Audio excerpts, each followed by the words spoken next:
Hello everybody and welcome to Learn with Zenith Guru. My name is Prataksha Devedi और आज हम class 10th की geography के second chapter forest and wild life के साथ start करेंगे. ठीक है?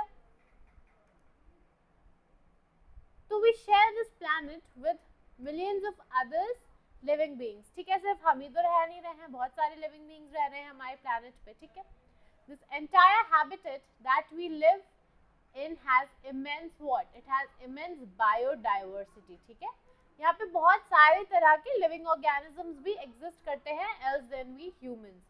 We have very small microbes, from microbes to these giant trees, and there are aquatic animals and the wildlife, the vegetation we have. तो बहुत सारी ऐसी चीज़ें हमारी exist करती हैं. We humans along with all organisms form a very complex web of what? Of ecological system. ठीक है, हम क्या एक बहुत ही complex web form करते हैं ecological system का, in which we are only a part and very much dependent on this system for our own existence. अब हम इसका पार्ट तो हैं बट हम इस पे बहुत ही ज़्यादा हद तक डिपेंडेंट भी हैं अपनी एग्जिस्टेंस के लिए. अब देखते हैं कैसे. यहाँ पे आपको एग्जाम्पल दिया है, the plants and animals and micro organisms recreate the quality of air we breathe. ठीक है, the water we drink and the soil that produces our food. ये सब हमें कौन रिक्रिएट करके दे रहा है? The plants, animals and the micro organisms. ठीक है, विदाउट विच ना एयर के बिना, ना वाटर के बिना और फूड के बिना हम सर्वाइव कर पाएंगे? बिल्कुल नहीं कर पाएंगे. Forest play a key role in the ecological system as these are only the primary producers on which all the living beings depend. अब हम देखते हैं कि बायोडाइवर्सिटी और बायोलॉजी या बायोलॉजिकल डाइवर्सिटी क्या होती है. ये आपका बहुत इंपॉर्टेंट है. इसका मतलब होता है biodiversity is immensely rich in wild life and cultivated species, diverse in form and function but closely integrated in a system through multiple network of interdependencies. ठीक है, ये जो हमारा वाइल्ड लाइफ है, ये या जो आपका बायोडाइवर्सिटी है, इसमें क्या आ जाता है? आपका वाइल्ड लाइफ आ जाता है, कल्टिवेटेड स्पीशीज आ जाती हैं, डाइवर्स होती हैं वो. ठीक है, अलग अलग होती हैं अपने तरीके, अपने फॉर्म में, अपने फंक्शन में. Okay, but they are closely integrated with the system through multiple network of interdependence. जितनी हमारी species हैं वो सब किसी ना किसी उस पे आपका interdependent है. okay? अब हम देखेंगे कि फ्लोरा एंड फौना इंडिया में क्या क्या है. फ्लोरा एंड फौना का अगर आप लोग को मतलब ना पता हो तो फ्लोरा एंड फौना से मतलब होता है vegetation and life, vegetation and wild life. ठीक है, तो हम इंडिया की वेजिटेशन और वाइल्ड लाइफ के बारे में पढ़ेंगे. अगर हम अगल बगल देखें तो हम देखेंगे कि there are some animals and plants which are unique in your area. हमारे अगर आप इंडिया में देखें तो जो चीज़ें हिमालयन रेंजेस में हो रही होंगी वो हो सकता है इंडो गैंगेटिक प्लेन में ना हो रही हो. जो गैंगेटिक प्लेन में हो रही होंगी वो ज़रूरी नहीं है कि सदर्न इंडिया में वही सेम स्पीशीज के एनिमल्स हो या फिर वही वेजिटेशन हो या वही प्लांट्स हो. तो ये सारी चीज़ें हमारे इंडिया में डाइवर्स होती हैं और वेरी करती हैं.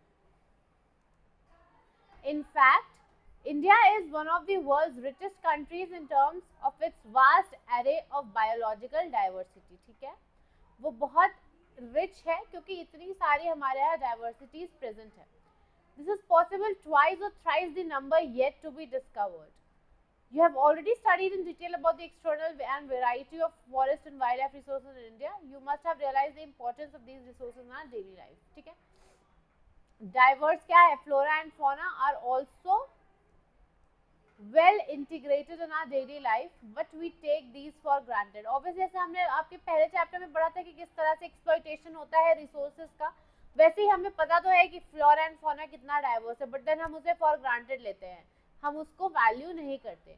But lately they are under great stress mainly due to insensitivity towards environment. बहुत से ऐसे स्पीशीज हैं प्लांट्स के या बर्ड्स के या एनिमल्स के जो कि इंडिया में एक्सटेंक्शन की तरफ हैं. ठीक है, वो एक्सटेंट होने की कगार पे खड़े हैं. Obviously because we were not sensitive towards them, हम अपने एनवायरनमेंट की तरफ सेंसिटिव नहीं थे, इसीलिए आज वो भी एक्सटिंक्ट हो रहे हैं। और हमें लगेगा कि एक स्पीशीज एक्सटिंक्ट होने से क्या हो जाता है, बट जो फूड चेन हम नहीं समझते हैं ना, वो पूरी की पूरी आपकी फूड चेन अफेक्ट हो जाती है सिर्फ एक स्पीशीज के एक्सटिंक्शन से।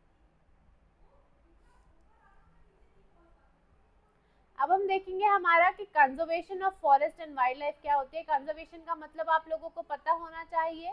कंजर्वेशन का क्या मतलब होता है? कंजर्वेशन का मतलब होता है किसी भी चीज का बचाव करना, उसकी रखवाली करना, उसे बचाना। वो जितना भी बचा है ना, 100% था, अगर उसमें से आपके पास 20% भी बचा है तो अब उसको आप अच्छे से उसको बचाएं। Conservation in the background of rapid decline wildlife population and forestry has become essential. But why do we need to conserve our forests and wildlife?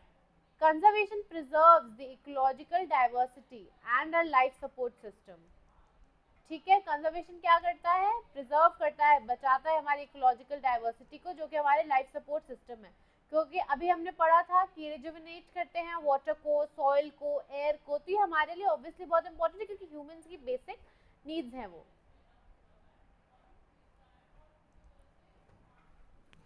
water, air and soil. It also preserves the genetic diversity of plants and animals for better growth of species. ठीक है,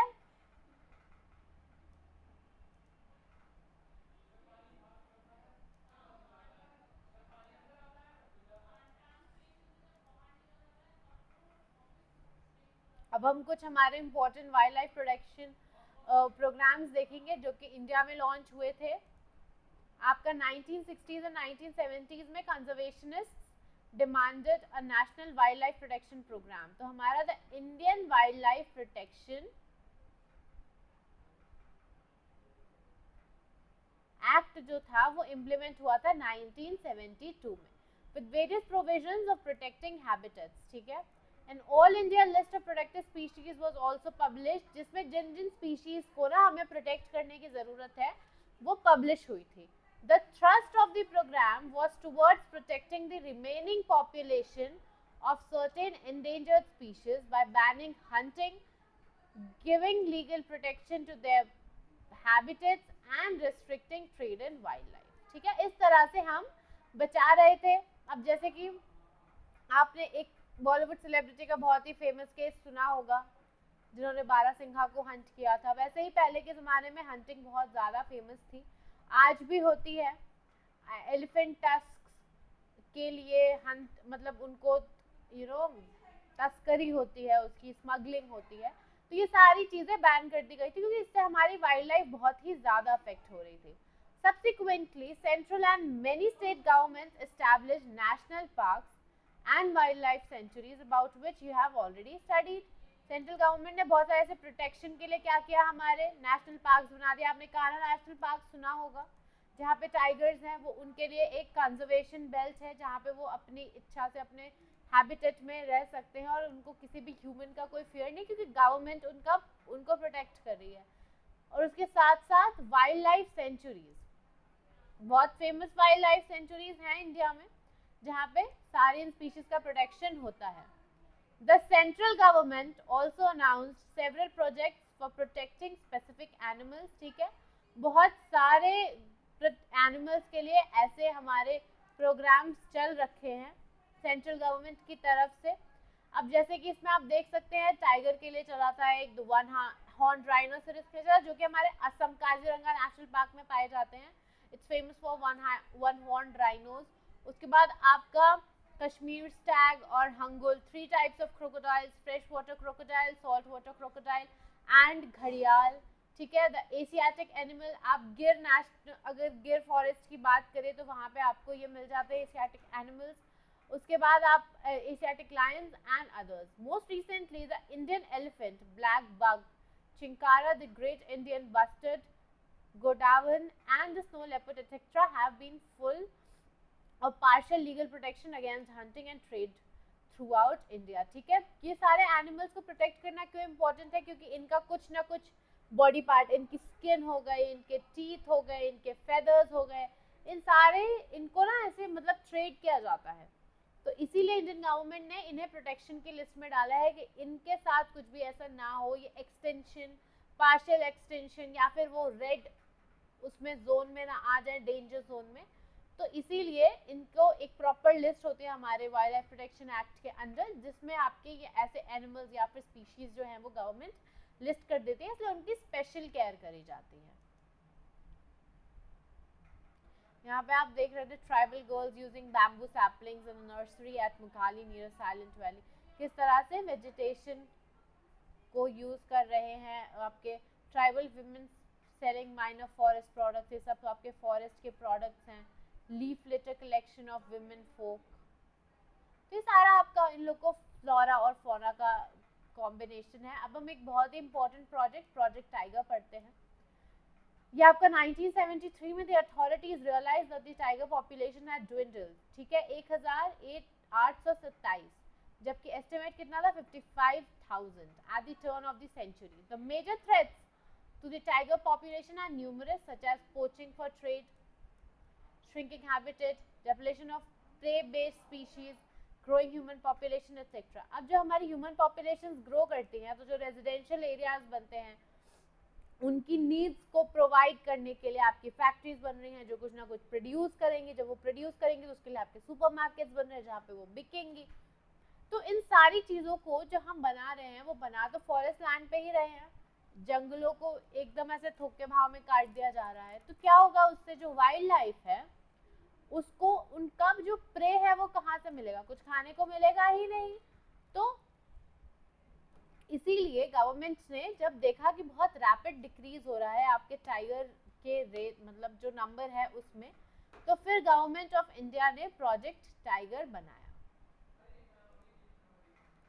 The trade of tiger skins and the use of their bones in traditional medicines, especially in the Asian countries, left the tiger population on the verge of extinction. ठीक है, Asian countries इनका जो tiger की skin है and use of their bones in traditional medicine, ठीक है, इसकी वजह से जो टाइगर पॉपुलेशन थी वो एकदम एक्सटिंक्शन की तरफ आ गई थी। तब गवर्नमेंट ऑफ इंडिया ने प्रोजेक्ट टाइगर लॉन्च किया और इसके बाद has been viewed not only as an effort to save an endangered species but with equal importance as means of preserving biotypes of sizable magnitude। ठीक है, आपका Jim Corbett national park हो गया उत्तराखंड में, सुंदरबन नेशनल पार्क हो गया जहाँ पे तो आपका बंगाल टाइगर्स इंडिया के जो बहुत फेमस हैं वो पाए जाते हैं। उसके बाद आपका बांधवगढ़ नेशनल पार्क हो गया, सरिस्का वाइल्ड लाइफ सेंचुरी हो गया, मानस टाइगर रिजर्व हो गया, पेरियार टाइगर रिजर्व हो गया, ये सब आपके इम्पोर्टेंट टाइगर रिजर्व्स हैं इंडिया में जो पाए जाते हैं और ये important conservation tiger conservation projects के अंडर आते हैं। अब हम आगे देखते हैं। The conservation projects are now focusing on biodiversity rather than how few of its components, ठीक है, rather than a few of its components। अब जो कंजर्वेशन प्रोजेक्ट्स हैं वो प्रॉपर पूरी बायोडाइवर्सिटी की तरफ अपना फोकस कर रहे हैं rather than उनके छोटे छोटे components। Okay, there is now a more intensive search for country conservation measures increasingly, even insects are beginning to find a place in conservation planning। ठीक है, अब इनफैक्ट इंसेक्ट्स तक को कंजर्वेशन प्लानिंग में add किया जा रहा है। In the notification under wild life act several hundred butterflies, moths, आपका 700 बटरफ्लाइज हो गई, मॉथ्स हो गए आपके, इन सबको भी ऐड किया गया था अंडर कंजर्वेशन एक्ट। बीटल्स हैं, वन ड्रैगन फ्लाई है, ये सब उस प्रोटेक्टेड स्पीशीज में ऐड हो रही थी। In 1991 for the first time plants were also added to the list starting with 6 species. ठीक है, तो हमने देख लिया कि कंजर्वेशन एक्ट में हमारी क्या कहते हैं स्पीशीज भी एडेड थी, इंसेक्ट्स भी एडेड थे, प्लांट्स भी एडेड थे। Now we'll see types and distribution of forest and wild resources. Wild life resources हमारा कैसा है इंडिया में। Even if we want to conserve our vast forest and wildlife resources, it is rather difficult to manage, control and regulate them। क्यों? क्योंकि India में much of its forest and wildlife resources are either owned or managed by the government through the forest department or other government's department. These are classified under following categories. अब क्या क्या हमारा categorization है reserved forests का. More than half of the total forest land has been declared as reserved forest. ठीक है, ये हमारे रिजर्व है, मतलब ये जो फॉरेस्ट है they are regarded as एक तो मोस्ट वैल्यूएबल है as far as the conservation program is concerned, चाहे फॉरेस्ट का हो चाहे वाइल्ड लाइफ रिसोर्सेज का हो, plus more than half of जो टोटल लैंड है हमारा फॉरेस्ट का वो रिजर्व है. अब ऐसे आते हैं हमारे प्रोटेक्टेड फॉरेस्ट. ये क्या होते हैं? Almost 1/3 of the total forest area is protected as declared by the forest department. This forest land are protected from any further depletion. अगर यहाँ पे किसी भी तरह का डिफॉरेस्टेशन हो रहा है, सॉइल डिप्लेशन हो रहा है, तो इससे उसे प्रोटेक्ट किया जाएगा. अनक्लास्ड फॉरेस्ट क्या होते हैं हमारे? These are other forests and wastelands belonging to both government and private individuals and communities. ठीक है, तो हमने पढ़ लिया हमारे 3 टाइप का क्या कैटेगराइजेशन है. रिजर्व फॉरेस्ट है, प्रोटेक्टिव फॉरेस्ट है और अनक्लास्ड फॉरेस्ट है. अब देखते हैं reserved and protected forest are also referred to as permanent forest estates maintained by for the purpose of producing timber and other forest produce. ठीक है, क्योंकि फॉरेस्ट काफी हद तक लोगों को लाइवलीहुड भी प्रोवाइड करता है, तो जो रिजर्व्ड और प्रोटेक्टिव फॉरेस्ट होते हैं they are also referred as आपका परमानेंट फॉरेस्ट एस्टेट्स, क्योंकि वो टिम्बर प्रोवाइड करते हैं. अब ये हमारा फॉरेस्ट डिस्ट्रीब्यूशन दिया है. उसके बाद देखते हैं ऑल नॉर्थ. ये आपका एक घड़ियाल ऑन द बैंक, एक न्यूज़पेपर का वो है. घड़ियाल की पॉपुलेशन लोएस्ट हो गई है 1970 से. ये एक जो घड़ियाल हैं वो रिवर के किनारे मतलब आ गए थे. ठीक है, अब देखिए eastern states and parts of Gujarat have a very high percentage of their forest as unclassed forest managed by local communities. Tribal areas basically tribals होते हैं, बेसिकली आपके ट्राइबल कम्युनिटीज जो कि आपके लोकल कम्युनिटीज होते हैं जो फॉरेस्ट वगैरह को आपका मैनेज करते हैं. Now we'll move on to community and conservation. Community कैसे कंजर्व करती है? Community strategies are not new in our country.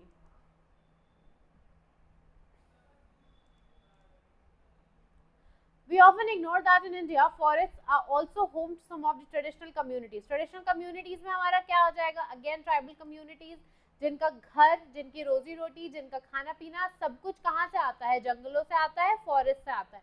The A to Z everything is from the forest. तो उनके लिए this is everything they have. तो हम mostly ignore कर देते हैं that we have a particular community which is completely dependent on forest. In some areas of India, local communities are struggling to conserve these habitats along with government officials recognizing that only this will secure their own term livelihood. ठीक है, अब हम यहाँ पे example लेते हैं आपका Sariska tiger reserve का. Rajasthan villagers have fought against mining by citing the Wildlife Protection Act. Sariska tiger reserve में क्या हो रहा था? माइनिंग एक्टिविटीज होने वाली थी, तो वहाँ पे जो राजस्थान के विलेजर्स हैं उन्होंने बहुत ज़्यादा प्रोटेस्ट किया था, लड़ाई करी थी कि नहीं ये एरिया हमारा है, इसमें हम नहीं होने देंगे किसी भी तरह की माइनिंग एक्टिविटी जिसकी वजह से डेप्लेशन हो या डिग्रेडेशन हो हमारे एरिया के वाइल्ड लाइफ का या फिर नेचुरल रिसोर्सेज का. ओके, अब हम देखते हैं in many areas villagers themselves are protecting habitats and explicitly rejecting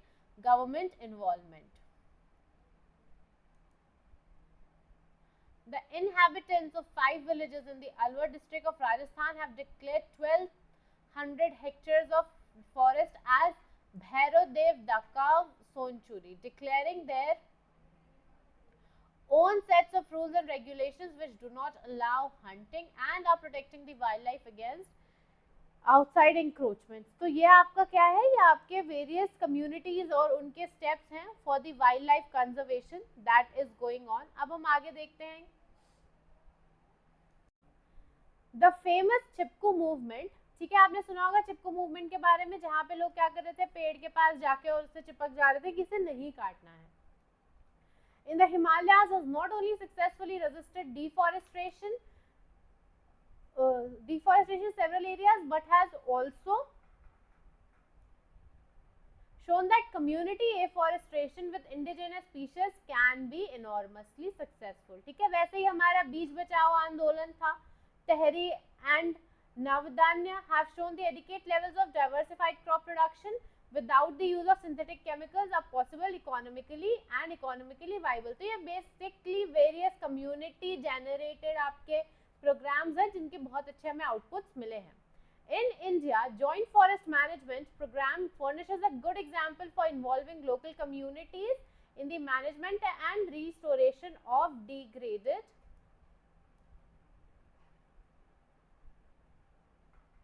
nature.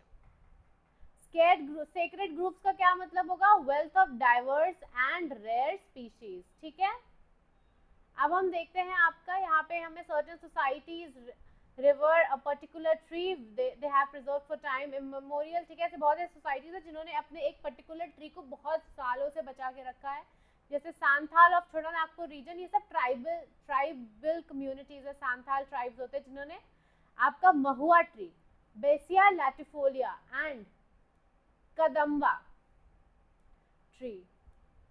वैसे ही आपका ओडिशा एंड बिहार में दे वर्शिप द टैमरिंड, इमली का जो पेड़ होता है उसको वहाँ की ट्राइबल कम्युनिटी वर्शिप करती है. वैसे ही मैंगो ट्रीज ड्यूरिंग वेडिंग्स. ये सब क्या है?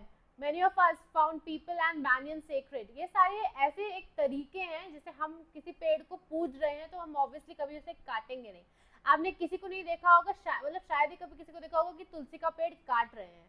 कोई नहीं काटता तुलसी का पेड़. तो इस तरह से एक तो एफॉरेस्टेशन को बढ़ावा मिलेगा और plus people consider it sacred so they value it a lot. The program has been in formal existence in 1988 when the state of Odisha passed the joint resolution for joint forest management. Joint forest management depends on the formation of local institutions that undertake protection activities mostly on degraded forest land managed by the forest departments. ठीक है, ये आपका JFM का basic जो है वो motive होता है. The clear lesson from dynamics of both environmental destruction and reconstruction in India is that local communities wherever have to be involved in some kind of natural resources management, but there is still a long way to go before local communities are at the central stage in decision making. अभी भी बहुत लंबा रास्ता है. Local communities जिनके लिए forest, मैंने आपको क्या बताया था, सब कुछ है. ठीक है, वो आज भी जो सेंट्रल डिसीजन मेकिंग है ना उसमें अपना इम्पोर्टेंट पार्ट नहीं कंसिडर करी जाती है या वो नहीं इन्वॉल्व हो पा रही है. I hope time is changing and it may change a lot soon, but अभी तक तो ऐसा हमने कुछ major development इस मामले में नहीं देखा. Except only those economic or developmental activities that are people-centric, environment-friendly and economically rewarding. ये आपका एक तरह से देखा जाए तो एक तरीका हो गया कि डेवलपमेंट इकोनॉमिक एक्टिविटी हमें वही सपोर्ट करनी चाहिए जो लोगों के हित में हो, एनवायरनमेंट के हित में हो, पर्यावरण के, और हमें इकोनॉमिकली रिवॉर्ड भी करे, हमारे फाइनेंसेस को जो है वो डिंग ना करे. सो आई गेस विद दिस हमने ज्योग्राफी का सेकंड चैप्टर जो आपका है फॉरेस्ट एंड वाइल्ड लाइफ उसे खत्म कर लिया है. Thank you for watching the video and stay connected to our channel for further SST related videos. Thank you.